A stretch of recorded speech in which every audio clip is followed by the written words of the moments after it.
Welcome back to Cindy's Library. I am Cindy, and today I'm going to talk about how I ended up the second half of March. So for March, I participated in, a couple readathons. I didn't do much for March Mystery Madness, but I did read Murder Must Advertise by Dorothy Sayers. And so glad I revisited this one. Very, very fun. This is a Lord Peter Whimsy mystery. And, well, we've got this advertising company, and there has indeed been a murder. At least in theory, it could have been an accident. I mean, it was a spiral staircase with metal railings, open design-ish. People have complained about it before. In fact, there was an accident on it, I think, the month before this death. So, certainly within the realm of possibility that it was purely an accident, but the owner doesn't think so. And so, Lord Peter, he goes undercover as down on his luck. Obviously came from some money since he's Oxford educated, can't hide that. But fallen on hard times and actually has to work for a living.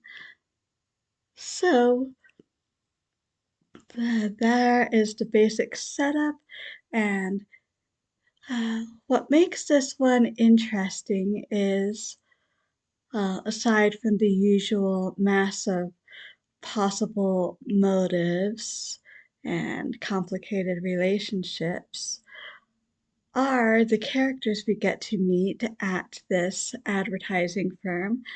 We meet all types, and we also get some idea of how advertising is actually done. So there is that too. So very enjoyable. Glad I read it. Let's see. I also was continuing middle grade March. So I read Smokey House by Elizabeth Goudge. Decided to switch to this one, and it's very fun. This is back during the Napoleonic Wars. And this town where this family lives is a perfectly ideal town, very happy. But children are warned of the man with the red handkerchief. Smugglers. So everything is perfectly fine as far as the children of this family are concerned. A family who lives at Smokey House. It's actually an inn. You've got the father. Mother passed away, I believe. And then two older daughters, the oldest one who's trying to act as a mother for the rest. Then after those two daughters, two boys, and then a firecracker of a baby sister. And they have the most idyllic life here until a mysterious traveler comes who can play amazingly on his violin. And things go on from there. Always love Elizabeth Goudge. I also read The Young Pretenders by Edith Henrietta Fowler. Now, this one starts with two children. let's see, Barbara, who is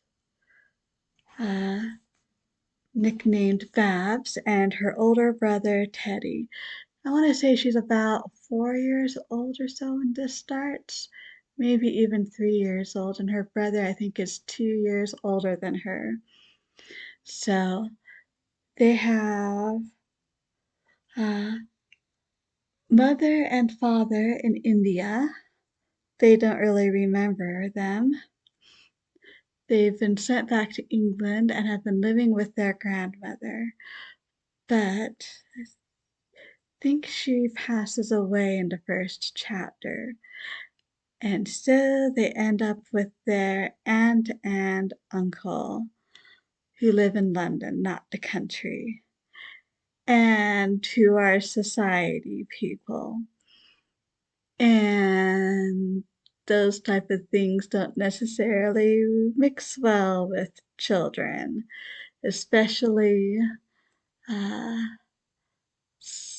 with some of their ideas about children. And so things don't work so well there, to put it briefly. But they have two children, Teddy and especially Babs, have adventures. They learn, and an uncle, well, at least the uncle does some learning. And yeah, I think this was recommended to me by Kate Howell, and I can see why this is adorable. And I also read At the Back of the North Wind by George MacDonald. So, have a little boy named Diamond. His father is the coachman for a family. They live in a tiny house, and he has a tiny corner of the house as his own for his bedroom. And there's a chink in there through which comes the north wind, who he meets. And well, let's just say he has lots of adventures with the north wind and learns many things, touches many lives. This one is bittersweet, but I'm very glad that I read it.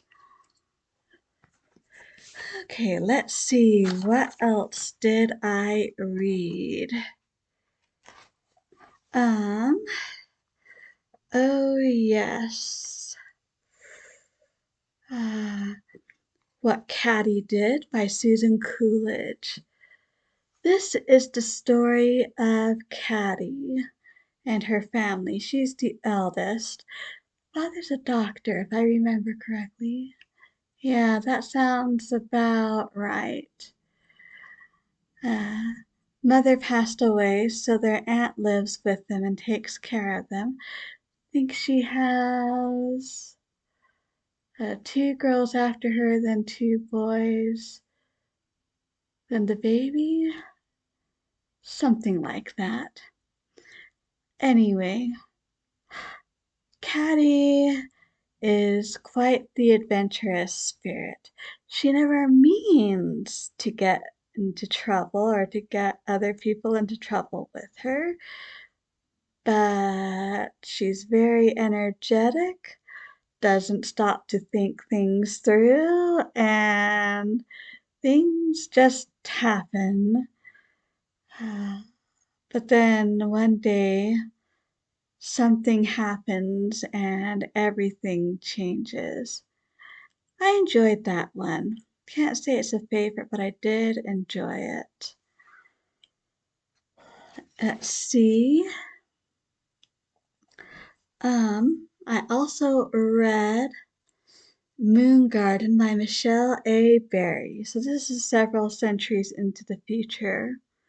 And Earth has been depopulated. Now, the reason why the Earth has been depopulated is because of plants.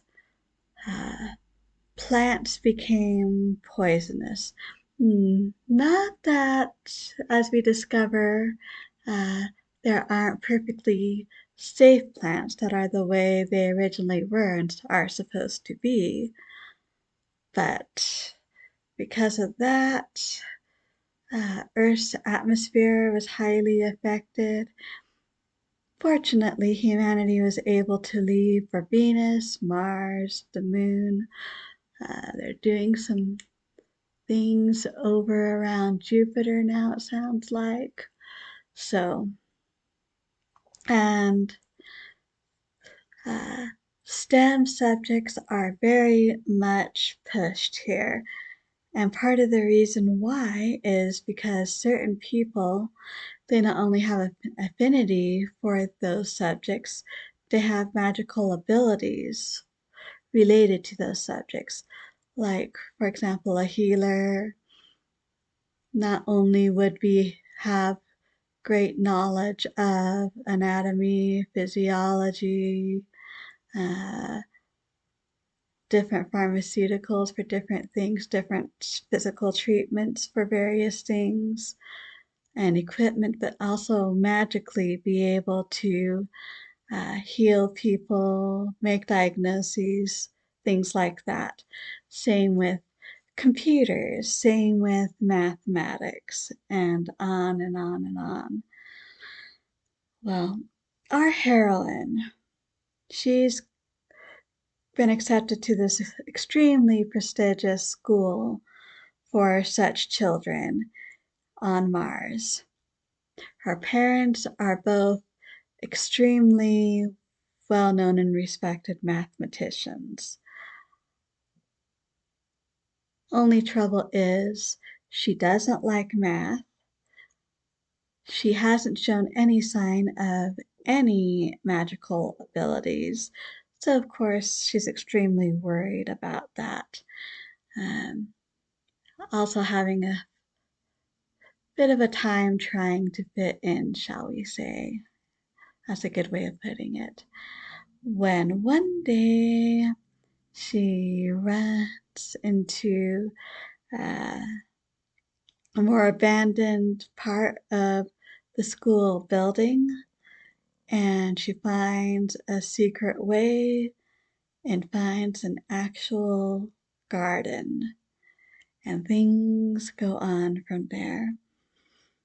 This one I didn't enjoy quite so much. I think the two main reasons were, um, well, one,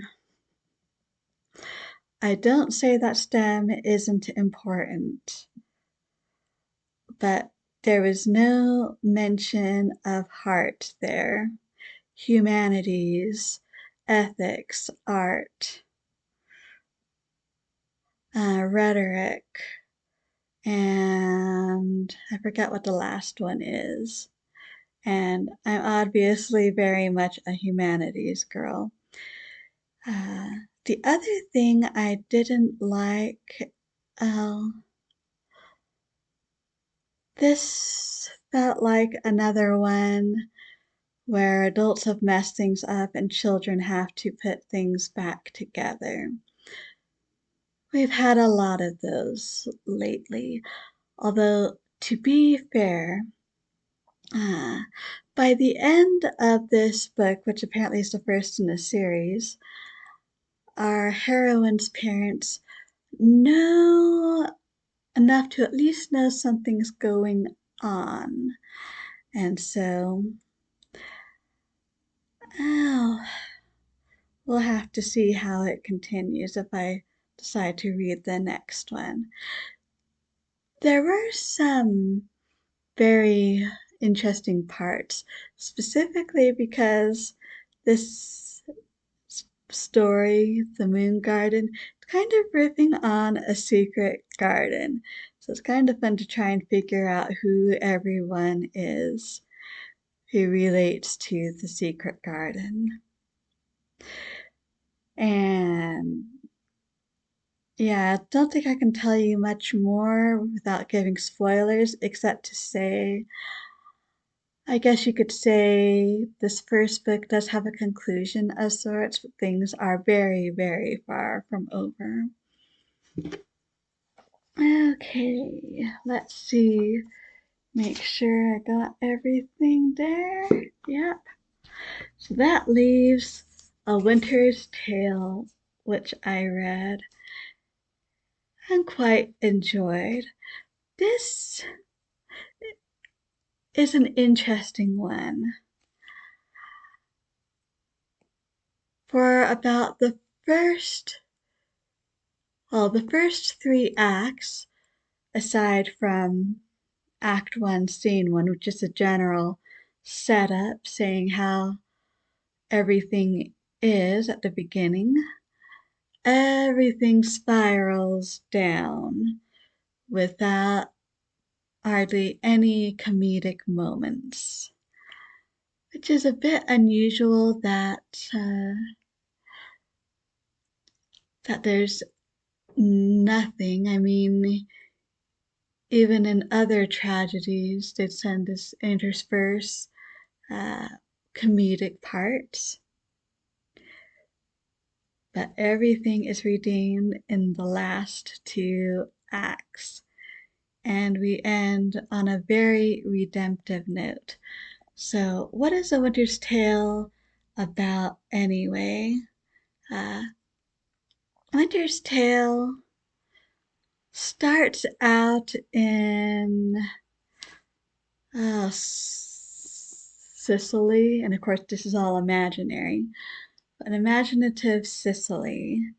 And so you got the king there. He has his wife and young son. His best friend, the king of Bohemia, is visiting. But while visiting, the king of Sicily thinks that his wife is being unfaithful to him with the king of Bohemia, which she totally is not. Uh, Even when he asks other people, they consider, they look at things and they say, no, that's not what's happening. But no one can convince the king of Sicily otherwise.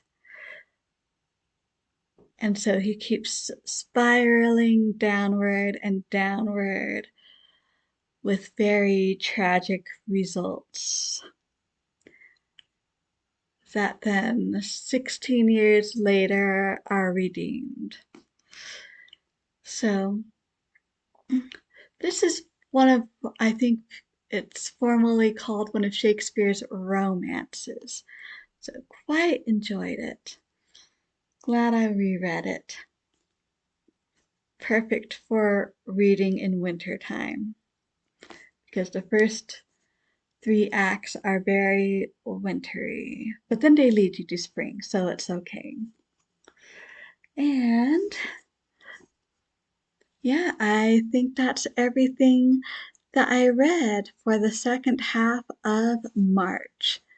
So, going back to the challenges for middle grade March. I read, uh, well, one of the challenges was to read an award other than the Newbery.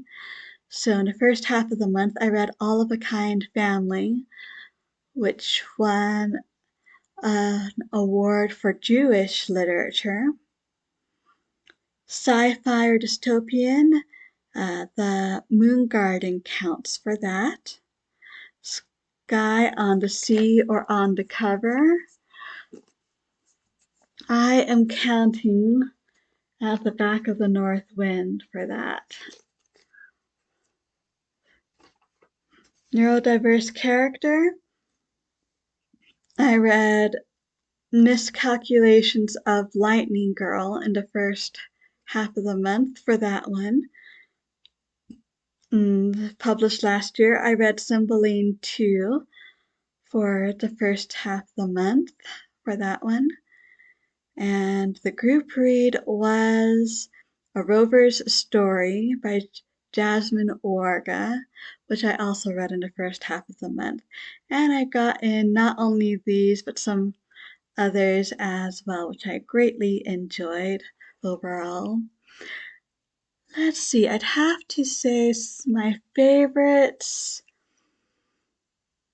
Really enjoyed Back at the North Wind, The Young Pretenders. Liked Smokey House.